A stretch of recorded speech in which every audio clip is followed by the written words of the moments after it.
Torcedor vascaíno, vambora, né? Vambora para mais um vídeo, mais um Acorda Vascão aqui no nosso canal do Gigante Vasco, o canal do torcedor vascaíno. Primeiro vídeo deste sábado, um sábado que antecede um clássico que será realizado amanhã no estádio Newton Santos, um clássico com muitas expectativas e cercado principalmente de muitas polêmicas. Ontem o Vasco entrou com um pedido junto à FERJ logo pela parte da manhã, exigindo um árbitro FIFA.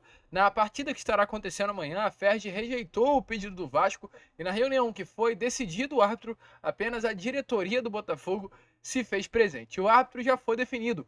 Wagner do Nascimento Magalhães será o árbitro desse clássico que estará acontecendo amanhã no Newton. A gente vai trazer aí todas as informações sobre essas polêmicas que cercam esse clássico que acontece neste domingo. Vamos falar também, né, sobre o pedido de impugnação da partida entre Vasco e Fluminense, que o Vasco entrou junto ao Tribunal de Justiça Desportiva ontem, sexta-feira, um pedido que inclusive já foi respondido por parte do TJD. Temos também novidades a trazer a vocês sobre o mercado. É Marlon Gomes sendo anunciado, apresentado oficialmente no Shakhtar Donetsk. Tem Bruno Gomes sendo vendido ao Internacional. Tem também Juan Força já em São Januário, tendo seu primeiro contato com o torcedor Cruz Maltino. Tem Miranda na Amazonas, tem também Vargas no Vasco, será? Tudo isso você verá aqui agora neste Acorda Vascão. Porém, antes de começar o vídeo, torcedor, antes de deixar aí todos vocês muito bem informados, né, sobre o nosso Cruz Maltino, como sempre faço aqui no canal, quero dar as boas-vindas a todos que estão chegando aqui pela primeira vez. Para quem ainda não me conhece, eu sou o Lucas e você está no canal do Gigante Vasco, o canal do torcedor vascaíno. E olha, Vascão, é o seguinte, né? Você que está aí do outro lado e ainda não é um inscrito do nosso canal, venha agora aqui embaixo, onde tem essa palavrinha inscrever-se, aperte nela e já faça parte da nossa família. Caso ainda não nos conheça, né? Sou o Lucas e você está no canal do Gigante Vasco. Estamos aqui todos os dias, 3 vezes ao dia. Passamos aí um período sem vídeos aqui no canal devido ao feriado de carnaval, mas voltaremos aí e já estamos inclusive com força máxima. Contamos muito com você que está aí do outro lado, ou seja, desde já se inscreva, compartilhe o nosso conteúdo, ajude aí o nosso crescimento de vascaíno para vascaíno. Tranquilo, rapaziada? Vamos embora então, sem muita enrolação, falar logo de Vasco da Gama, começar aqui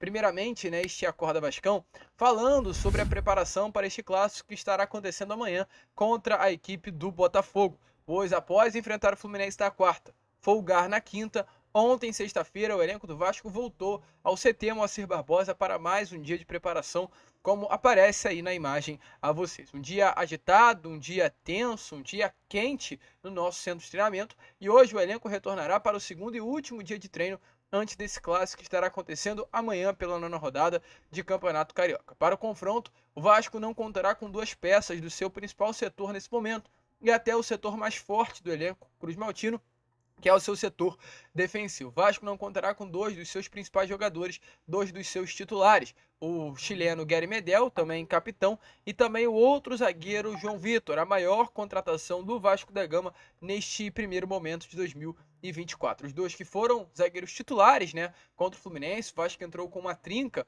defensiva, com o Medel atuando como líbero, o back central, o Léo aberto pela esquerda e o João Vitor aberto pela direita. Ramon Dias terá que mudar a sua estratégia para enfrentar a equipe do Botafogo amanhã, neste domingo. Expectativa é que o Ramon ou vá com realmente essa trinca defensiva ainda sendo composta por 3 jogadores, porém, é claro, com a ausência de Medel e João Vitor, tendo a presença de Rojas mais aberto pelo lado direito, o Maicon fazendo aí a função do back central e o Léo aberto pelo lado esquerdo, ou até mesmo, né, voltar para a posição do 4-4-2 que Ramon vinha utilizando muito no ano passado, com o Léo e Maicon formando a dupla de zaga titular, abrindo o Paulo Henrique de um lado e abrindo o Lucas Piton do outro, ou até mesmo deixando o Maicon no banco, formando uma dupla de zaga com Rojas e Léo, Lucas Piton e Paulo Henrique pelo lado direito. Há muitas opções aí para Ramon montar o seu time titular, montar o seu sistema defensivo.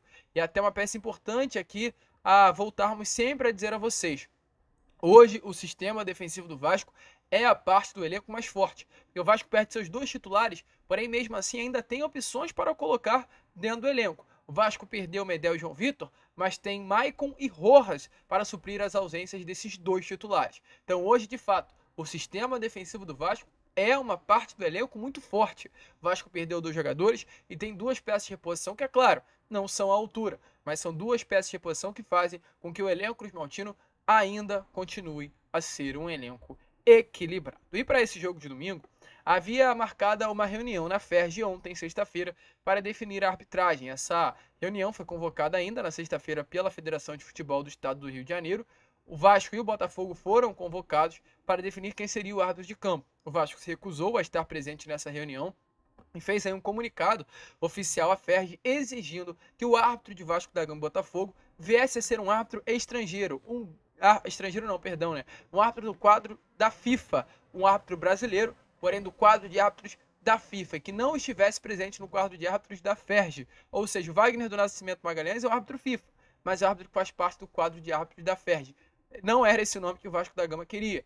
A FERJ chegou a responder esse comunicado, esse pedido do Vasco da Gama na tarde de ontem, deixando bem claro, né, que não concordava com o pedido do Vasco da Gama e não entendia o motivo do Vasco de exigir um árbitro do quadro FIFA que não viesse a ser um árbitro do quadro, né, da Federação de Futebol do Estado do Rio de Janeiro.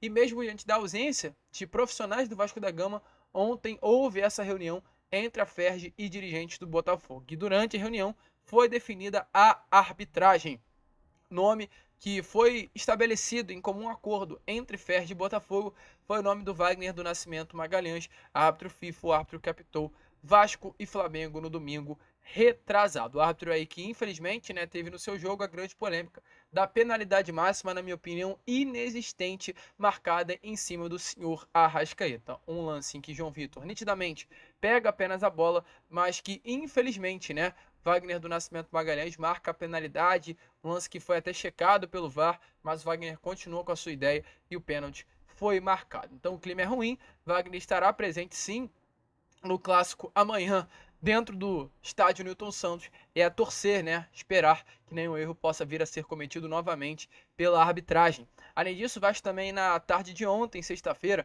entrou aí com um pedido de impugnação do jogo contra a equipe do Fluminense nesta última quarta. Esse pedido de impugnação envolvia os erros cometidos pelo árbitro de campo, no caso a expulsão de Medel e também os amarelos dados a João Vitor, a Payet e a Pablo Verrete. Pablo Verrete e Payet não estavam pendurados, ou seja, estarão presentes nessa partida de amanhã contra o Botafogo, porém João Vitor estava pendurado, ou seja, levou o terceiro cartão amarelo e será desfalque amanhã. Medel foi expulso direto, então está suspenso. O Vasco, devido à péssima arbitragem feita, né, nesta última quarta-feira durante o clássico, pediu aí que todos os cartões dados, aplicados à equipe cruzmaltina no jogo desta última quarta-feira viessem a ser suspensos. Foi esse aí o pedido do Vasco da Gama, impugnar qualquer tipo de atitude feita pelo árbitro de campo. No caso, anular os efeitos dos cartões aplicados em desacordo com as regras. Isso foi emitido pelo Vasco, uma nota que geraram consequências danosas ao clube. O Vasco, inclusive, através de nota, finaliza assim, ó: os erros de direito que vêm sendo praticados de forma sistemática pela arbitragem são graves, dão conta de um desconhecimento dos protocolos e regras do futebol por parte dos árbitros e contaminam, a integridade dos resultados e o potencial campeonato em si. Tudo isso foi digerido, né, foi dito por nota pelo Vasco da Gama. Caiu o negócio aqui, a gente vai seguir o vídeo sem problemas. Vamos embora. Tudo isso foi dito por nota, né, pelo Cruzmaltino. Mas ontem mesmo já tivemos aí uma novidade sobre essa situação. Ontem mesmo o próprio TJD, né, o órgão que o Vasco entrou com esse pedido de impugnação, respondeu e indeferiu o pedido do Vasco da Gama, ou seja, né, o Tribunal de Justiça Desportiva do Rio de Janeiro rejeitou o pedido do Vasco para impugnar o resultado do clássico que aconteceu nessa última quarta, ou seja, o pedido do Vasco de anular os cartões não foi aceito e João Vitor e Medel seguem aí suspensos e desfalcando o Vasco da Gama nas próximas partidas. É duro, é chato, pelo menos o Vasco aí se manifestando em outras frentes, tentando mostrar o seu valor e o seu direito. É contra tudo e contra todos, é isso, é aguentar e amanhã esperar que nada aconteça para prejudicar o nosso Vasco da Gama. Porém, falando em coisa boa, vamos virar um pouquinho essa chave, pois ontem em São Januário, como está aparecendo aí na imagem a vocês, tivemos a primeira presença de Juan Esforça no nosso templo sagrado, no nosso caldeirão. O argentino, jovem de 22 anos de idade, teve o prazer de conhecer São Januário e ter esse primeiro contato com o torcedor cruzmaltino. Inclusive, né, ontem estava acontecendo aí um treino da garotada da nossa base forte e alguma molecada teve aí o privilégio de ter esse primeiro contato com o Esforça. Um dos garotos até chegou a perguntar, né, ô tio, qual foi a sensação de colocar o Endrick no bolso?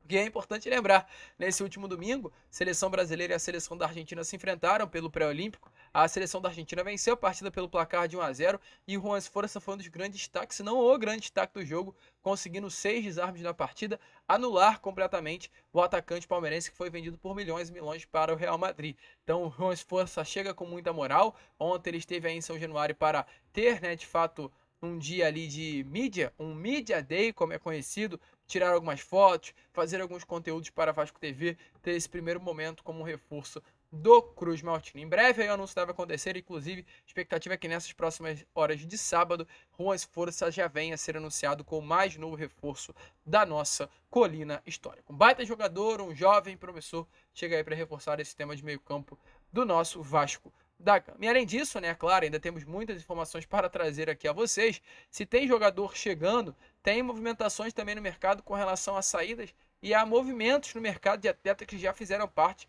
do elenco Cruz Maltino. Primeiramente, começar com um jovem aqui da base que está de saída para o Amazonas, Miranda. Calma Barros foi nesses últimos dias e dessa vez é o Miranda. Miranda fechou com o Amazonas, assinou um contrato de empréstimo até o meio do ano e já um pré-contrato até o final de 2024 para se tornar um atleta definitivo do Amazonas e disputar a Série B do Campeonato Brasileiro com o clube de Manaus. Miranda tem um contrato com o Vasco, né, até o final do ano. O Vasco não tem o desejo e a ambição de renovar o contrato com esse jogador, então exatamente por esse motivo. O contrato do Miranda, né, com o Amazonas vai até o meio do ano. Aliás, perdão, o contrato do Miranda com o Vasco até o meio do ano. Miranda vai assinar um contrato de empréstimo com o Amazonas até o meio do ano e vai assinar um pré-contrato agora, nesse momento, já com o Amazonas, para que a partir do meio do ano ele já se torne um atleta do clube manauara. Desejamos aí todas as sortes do mundo ao Cria, que vai se juntar ao Calma Barros para a disputa da Série B do Campeonato Brasileiro. Falando em Miranda, falando em zagueiro, ontem o Olímpia do Paraguai anunciou o zagueiro Manuel Capasso, argentino, que foi comprado pelo Vasco, ainda na gestão Paulo Brax, por quase 9 milhões de reais. Foi anunciado como mais novo reforço do Olímpia do Paraguai. Através de suas redes, o Olímpia disse assim, ó, firmeza para a zaga. O argentino chega do Vasco da Gama e é o novo reforço do único grande do país. A rompê-la é a frase aí dita pelo Olímpia para anunciar Manuel Capasso como mais novo reforço do clube paraguaio. Desejamos também todas as sortes a esse atleta que infelizmente não foi bem aqui na nossa colina histórica. E para fechar aqui o vídeo, no caso nessa parte, né, de movimentações no mercado, antes de entrar no assunto Eduardo Vargas, ontem também foi dia de mais um anúncio do Internacional. O Internacional anunciou através de suas redes sociais que terá o Bruno Gomes como seu mais novo reforço. O Bruno Gomes que esteve aí envolvido, né, em uma troca entre Internacional e Vasco da Gama. O Bruno Gomes foi para lá e o Zé Gabriel veio para o Vasco da Gama. Desde lá o Bruno Gomes já rodou por Coritiba, rodou para alguns outros clubes e agora o Inter compra novamente o Bruno Gomes. O Internacional pagará algo em torno de 8 milhões de reais por 50% dos direitos econômicos do jogador. O Fortaleza, para abrir mão de contratar o jogador, vai receber um atleta do Inter. Havia aí, no caso, uma expectativa que o Bruno Gomes viesse a vestir a camisa do Fortaleza. O Internacional atravessou as negociações, desistiu, né, do Bruno Gomes para que o Inter fechasse.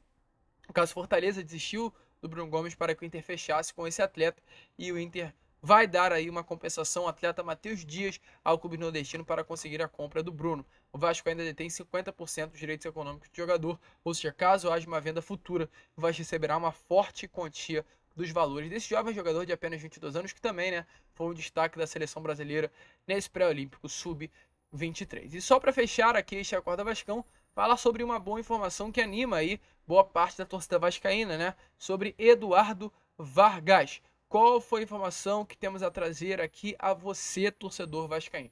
Vargas foi um atleta que nesta última temporada vestiu a camisa do Atlético Mineiro. Um jogador de muita qualidade, um ponta que hoje faz muita falta dentro do elenco vascaíno. Um jogador, inclusive, muito polivalente nesse último terço do campo, no setor ofensivo, que consegue cumprir muito bem todas as funções do setor ofensivo, de falso 9, de camisa 9, de ponta esquerda, de ponta direita. E ontem o jornalista Beto Guerra trouxe a informação de que, de acordo com Everton Futebol e Thiago Fernandes, o Vasco teria voltado à carga para contratar o chileno Eduardo Vargas junto ao Atlético Mineiro. Inclusive, né, o próprio Beto Guerra, através das redes, ele faz a seguinte pergunta: você acha que o Vargas sairá finalmente do Galo ou você prefere que ele continue? Porém, logo após essa primeira informação, que animou, é claro, a torcida vascaína, estamos falando de um atleta chileno de 34 anos de idade, mas que na temporada, por exemplo, de 2022, teve 6 gols e 5 assistências. Estamos falando de um atleta rodado no futebol mundial, Tigres, Hoffenheim, Queens Park Rangers, Valência, Napoli, Universidade do Chile, jogador de muita qualidade, muita valência de fato, que ajudaria muito, com toda certeza, hoje dentro do elenco vascaíno. Porém, mesmo diante dessa informação, ainda ontem, né, o jornalista Lucas Tanaka, que é hoje um setorista que cobre o Vasco da Gama em algumas vertentes, ele entrou em contato com algumas fontes de dentro do Vasco que confirmaram que até o momento ainda Eduardo Vargas não voltou a estar em pauta. Vargas hoje já vai para o seu terceiro jogo consecutivo sem ser relacionado por Filipão dentro do Atlético Mineiro e o clube segue buscando sim um destino para o atacante, ou seja, é uma possibilidade que o atacante saia, isso é muito real e iminente, porém não sabemos se essa sua saída, se essa sua transferência será para o Cruz Maltino. Vargas quer sair, Vasco precisa de um atacante. Acredito sim que Vargas seria uma baita opção para o seu setor ofensivo. A ver o que Alexandre Matos fará e o que poderá acontecer nessas próximas horas. Volto a repetir, gosto muito da opção Eduardo Vargas. Mas a informação, não para o bem de todos, que temos até o momento, é que, sim, infelizmente, Eduardo Vargas ainda não está em pauta dentro do nosso Vasco da Gama. Você acha que Vargas seria um bom reforço? Deixe a sua opinião aí nos comentários. Chileno, né? Já jogou com o Medel na seleção, dos maiores ídolos da seleção do Chile. Já jogou com o Galdamés também no Chile. Poxa, seria aí uma trinca chilena muito boa dentro desse elenco vascaíno. Medel, Galdamés e Vargas. Já pensou? Será que seria bom? Deixa aí a sua opinião nos comentários. Gente, é claro, fica por aqui. Esse foi o nosso Acorda Vascão, apenas o primeiro vídeo deste sabadão. Voltaremos na parte da tarde aí com Fala Gigante e contando muito com a presença de todos vocês. Vamos que vamos, se inscrevam, compartilhem e como sempre falamos aqui no canal, saudações vascaínas.